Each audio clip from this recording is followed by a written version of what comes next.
We expect na yung rollout po ng 5,000 ayuda for Metro Manila will be next week. But what about dun po sa provinces and regions? How soon can the transportation or the fuel subsidy be given to them? Walang utos ng ating Pangulo is nationwide. So, iki-kick off lang natin sa Metro Manila, pero sunod-sunod na ho yan, hindi na yan magtatagal. One after the other mangyayari ho yan. Total, ang DSWD naman, may nationwide offices kami who will do the simultaneous payouts.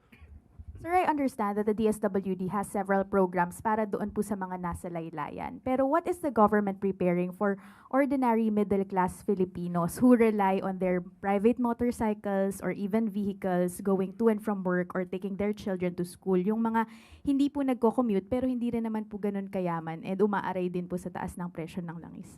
Kat, I think I have to answer that in two separate portions. First of all, yung programs ng DSWD, hindi naman siya para sa mga nasalaylayan lamang. Kaya nga ang ginagamit namin dito na programa ay assistance to individuals in crisis situation. If you are facing crisis, kahit na ngayon, mismo sa opisina namin, kung merong mga iba't ibang krisis na pinagdadaanan, any single citizen can come to any DSWD office at tutulungan natin sila. Kasi misnomer yun na ang DSWD ay para sa mahihirap lamang, kundi ang DSWD ay para sa lahat na nangangailangan, lalong-lalo na sa oras ng pangangailangan. Now, I understand na may mga cost-saving measures na ini-roll out ang pamahalaan, katulad ng mga 4-day work week at iba-iba pang mga measures to conserve.